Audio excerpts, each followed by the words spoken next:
And I won't lie to you guys, you know, I'm not gonna lie. I probably got a little more, triggered about it than I should have. Oh shit, what the fuck is that? Oh, hell no.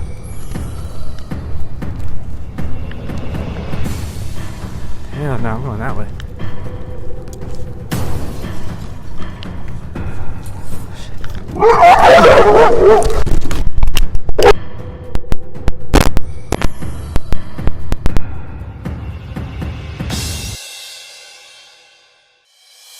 So, you know, I've been in the insurance space for a few years now, and you know, it's all I've done for a while. And I've seen a lot of people come and go. You know, just people come in, they get all excited, they're fired up, think they're gonna conquer the world, and then sometimes at most a few months go by, and you know, they're unmotivated and they just give up. And you know, I mean, it's heartbreaking on its own, but to me, one of the most heartbreaking things about it is that a lot of times when they give up too soon, they don't even give themselves a chance to learn why they failed. Like, they never got a chance to learn about themselves, right? What it was about them that was preventing them to see success in, you know, this industry, or really just overall in fucking life, really. And now, don't get me wrong, sales, I mean, it's hard. It's not easy. You know, it's not the easiest thing in the world. I say all the time, if it were easy, we wouldn't get paid well for it, you know. So, you know, the reason it's so rewarding is because it's only got room for high performers. It is what it is. But the thing about insurance, or I've learned, people make it harder than it needs to be. Like, I think people underestimate how great of an opportunity it really is. But a lot of people, when they quit, they have like a million things to blame. And I hate to be the one to break it to you, but if you're not even crushing it, just if you're not making decent money, or at least turning a profit in life insurance sales, it's not what you think it is. It's not your leads. It's not the product. It's not the company you're with, the IMO or whatever. It's not your mentor. It's not your upline. It's not your script. It's none of those things. I'm not gonna say none of them matter. They definitely do matter. There's a reason we optimize for those things. But you can turn a profit having all of those things fail you. Like, you can turn a profit, you can make enough money to live and to continue learning. You can make enough money to where you don't need to keep on showing up to a bullshit job that you hate. You can make decent money even if you suck, and even if you have all these things against you. It's none of those things that's holding you back. I've noticed it's really only 3 things that if you're not making decent money in sales, specifically in life insurance sales, it's got to be one of these 3 things. It's nothing else. And they all have to do with you. The reason that most people fail out of sales, 3 reasons. Number 1, you're just not working hard enough. Now, I know this sounds kind of played out. You know, a lot of people point at this one and just work harder, right? Nothing else matters, just work. I'm not going to go that far. But the truth is, most of the time, if you're not winning, that is what it is. You're just not working hard enough. And I'm going to prove it to you. So back in 2023, when I thought I was doing everything that I could, and I thought I was working all hours of the day to try to make this work. And I was. I mean, I never went out. I never hung out with anybody. Like, all I did was either like learn, show up to meetings, or I was out selling, or I was dialing, or, you know, whatever. Like, I was always working. I was just always at my desk, like always doing something related to work. Okay, then I read this one book. The book is called How I Went From Failure to Success in Selling, or something like that, by Frank Bettger. Really old sales book. And in one of his chapters, he talks about tracking your numbers. And he talks about how there was one day where he was just ready to quit sales, and he was, you know, unpacking his stuff from his desk or something. And he runs into his sales manager or something like that. I'm kind of butchering the story. And his sales manager says, "Hey, Frank, look, if you really want to make this work, it's really easy, very simple. All you got to do is see the people. That's it. You just got to see the people. And the person in this office who can see the most people is going to win. Simple as that. That's it. That's the only key. That's the only difference between the top performers in the office and the non-performers." But that's what he says. If you can just go see the people and be belly to belly with this many people every day, you can't help but make money. And so Frank says, well, you know what? Fuck it. It's my last day. I was going to quit anyway. Why don't I just try doing what this guy's talking about? Why don't I just go all out and just fucking go throw myself in front of a bunch of people and, you know, make my pitch and see what happens. And matter of fact, why don't I even write down somewhere and hold myself accountable to this number so that I have an actual goal that I can hit? So that's what he does. He goes, fucking talks to other people that he says he's going to talk to, and he makes more money than he's ever made. So I read that and I figured, you know what? I do remember talking to some other top performers, months prior to that, to me reading that chapter. And I was asking them questions about, like, what every new agent asks about. It's, hey, where do you get your leads? Where can I get the best leads? And the guy's response was like, well, this lead vendor gives us a 20-something% close rate. But we noticed that this other vendor, we were getting a 30-something% close rate. And, he was giving me these, like, this actual data or these closing percentages. And I remember thinking, how the fuck does he know that? I was like, I don't know what my closing rates are with, like, the leads that I've tried. Like, how does he figure all that stuff out? But I didn't really look much into it. After reading that book, that came back to mind, and I said, these guys are tracking. The reason they're performing is because they're tracking their activity. How else would you know what's actually performing? So I said, okay, well, why don't I actually try it? Like, I've heard people say, hey, track your numbers, track your stuff, whatever, track your activity. I never really took it too serious because I always figured, well, I just need to go sell. I just need to be out there. Forget tracking anything. I just need to be doing. Well, this time I decided, well, why don't I just shut up and do it? So I went on Google Sheets, put together a spreadsheet, made some columns. I put date, dials, contacts made, presentations given, sales made, and annual premium. Oh, and also hours worked. So that week, I go back to working as I normally would. This time, the difference being that I'm actually tracking everything. I learned that I wasn't doing shit. I was at my desk all day, and yeah, I was working, but somehow, some way, when it came to tracking my actual, the time where I'm actually on the phone dialing, like either talking to someone or calling someone, it amounted to, and I don't have it off the top of my head, but I think it was like 12 hours. And I've talked about this in another video too. Maybe 16. But one thing I do know is it wasn't even part-time. It wasn't even 20 hours. And then it hit me. I wasn't dialing all day like I thought I was. I was taking all day to dial. Sometimes, well, not even sometimes, all the time, if you're not tracking, like if you're not actually tracking your activity, you're just not working as hard as you think you are. Now, what is working hard? Well, if you're doing telesales, if you're dialing, $300 a day, minimum. That's the only way to make it. All right, $300 a day consistently in the beginning. Now, later on, can you break it down? Sure, absolutely. But in the beginning, to make decent money and to be consistent, 300 dials, 5 days a week, minimum. That's what it takes. And if you're really not good at this, 500 dials.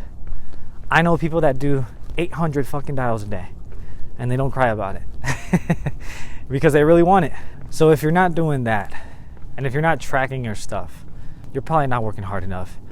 And that's the number one reason why people fail out of this business.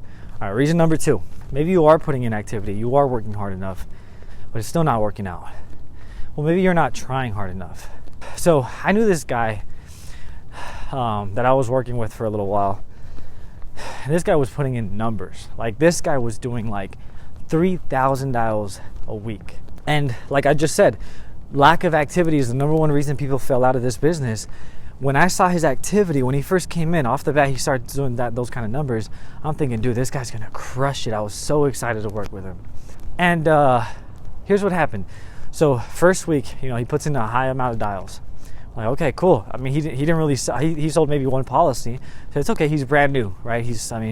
That's where we're starting from. It is what it is. We all have to start somewhere. But if he's putting in the work, I can definitely work with it, right? So we're working with him. The following week, high activity, maybe 2 sales. The following week, high activity, 1 sale. The following week, even higher activity, no sales. Okay, that's weird. Next week, high activity, no sales. The next week, no activity. So now he starts doing this whole thing, right? Where it's just like starting to be inconsistent. And so I sit down with him. I'm like, okay, hey, what's going on? You're putting in activity and I see it. The numbers are there. Like, he's not lying about it. I'm seeing the numbers. They're tracked on a CRM. What is happening? Why is this just not working out? So weeks go by and we're trying to work with this guy, trying to help him figure it out, try to make it work. And it eventually comes out that while he was on these phone calls, while he was dialing, he was sometimes reading, he was sometimes playing video games, he was sometimes watching YouTube videos. He would get someone on the call and he would read through the script and still be doing the other thing, multitasking. he'd be playing video games while reading the script. And as like we're listening to his calls, and I'm like, dude, why do you sound like this? Like, why do you sound like you don't care? Why do you sound like you're not listening? Like, and you know, why didn't you acknowledge that their freaking spouse passed away, right? Like, what's going on? Why are you not doing these things? What's happening there? And he says nothing about it for weeks. And eventually, he finally admits, yeah, so for a while I was like playing video games and stuff. I probably shouldn't do that. We go, what the fuck? Are you kidding me? You probably shouldn't do that? Like, and I won't lie to you guys. You know, I'm not gonna lie. I probably got a little more triggered about it than I should have. Oh shit, what the fuck is that? Oh hell no.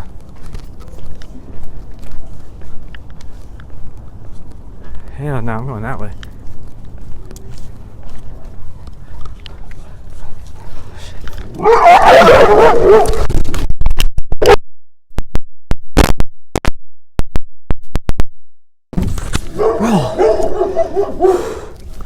Hey, chill.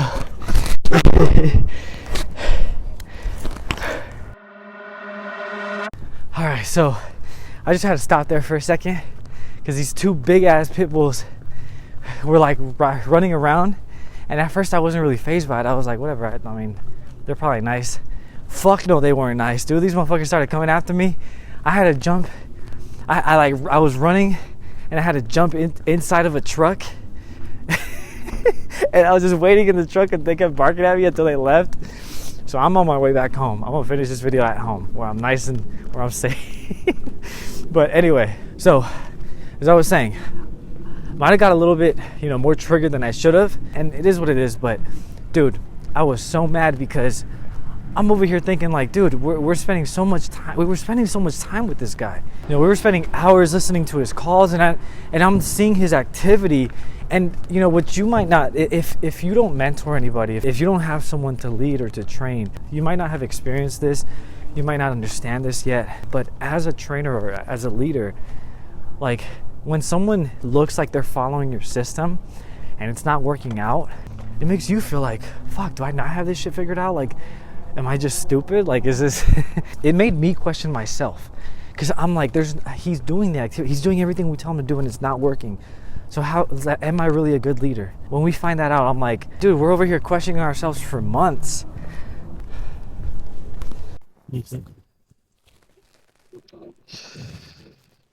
Where were you at, Rimskish? Where were you at? I needed you.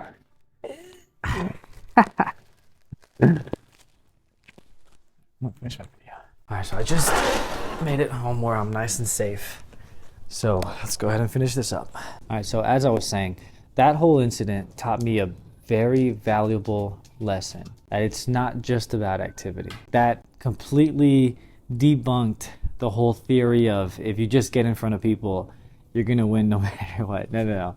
There's a couple more things you gotta do, right? You can't just show up and then hope that the sale is going to be made on its own, right? You've got to put in the effort as well, right? You've got to be present in the conversation. And so maybe that applies to you. Maybe you are putting in activity, you are making phone calls, you are making, you know, you're door knocking, you're setting appointments, but are you trying hard enough? Are you practicing your script? Are you practicing your presentation off, you know, outside of being in the field, right? On your own time. When your prospect gives you objections, are you giving it your all and doing everything you can to overcome it and to continue the conversation and to go all the way to the close? Or are you just kind of letting it slide, right? They give you an objection and you're just like, all right, whatever, it is what it is, I tried. Are you giving it your all to make sure that you're helping them understand the value in your product? Are you pouring into yourself? Are you reading? Are you showing up to trainings? Are you watching, you know, videos like this that are meant to, you know, help you get better at your craft? Because if you're not doing any of those things, then that could be another reason why it's just not working out. You're simply not trying hard enough.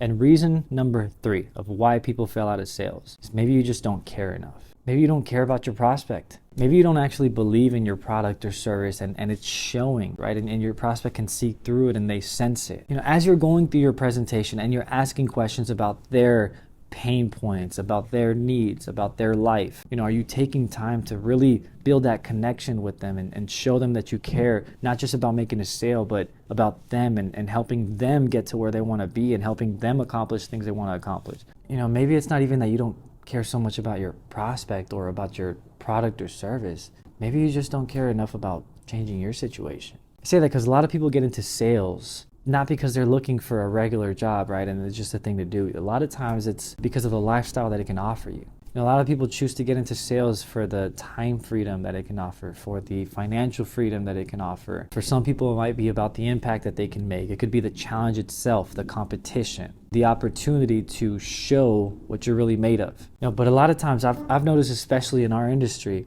people usually get into it because they hate their jobs and they want to get away from corporate America, right? They want to get away from having to answer to somebody else and have to show up on someone else's time and schedule, and they're tired of making somebody else rich while they just kind of go through the motions at work. Or maybe sometimes people are just tired of not making enough money, right? Just getting by, living paycheck to paycheck, and they want to make significant income so that they can break free from those kind of chains, and they want to be able to live the lifestyle that they want to live. And so the thing is, a lot of people come in and they say they want all these things. They say they want to change their life, right? They say they want to accomplish X, Y, and Z. But then when it really comes down to it, they don't put in the work. They say, yes, I'm going to commit to doing this many calls and working this many hours to make this work so that I can leave my job. And, a year down the road, when I really master this, I can spend more time with my family. And then they get started and a few weeks go by. Everything they said, everything they promised, out the window,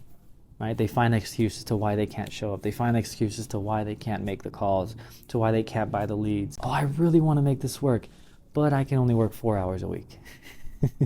I can only work Saturdays and Sundays and, only from like 5 p.m. to 8 p.m. You really think that's going to fucking happen? Of course not. By the way, here's the thing. If you're watching this video, and if you watch my stuff, chances are you're not like that. Because I don't really sugarcoat on these videos. Like, I say what it is. It's very fucking hard. This is what it takes. And if you still watch my stuff, then you know what it takes and you're willing to get after it. So props to you. But those people that do that fall back on their promises, I really do believe that the reason that happens is their current situation that they say they hate so much, it doesn't really bother them that much. Like, they don't actually care. They don't want the stuff that they say they want as bad as they say they want it. They just don't.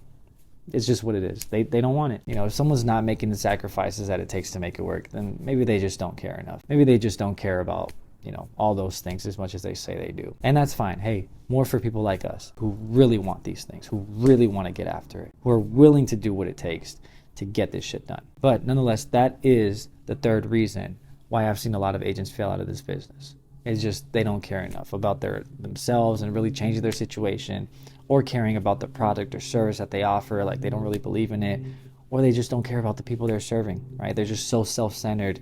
Their ego's in the way. They don't give a shit about the prospect, and the prospect senses it. So I want you to take a deep look into yourself. If you're not taking home, let's say $5,000 a year, a year, Jesus, $5,000 a month in, net profit, right? After lead cost, after whatever other expenses you need to operate. If you're not keeping $5,000 in your pocket every month selling life insurance, one of these three things has got to be going on. You're just not doing enough. You're just not trying hard enough, or you just don't care enough. And one of the best things I've ever heard is your biggest problem in sales is the problem you don't even know that you have, because you can't fix it. So now that you know, these are the three real reasons that most agents fail out of this business. Well, ask yourself, which one do I need to fix?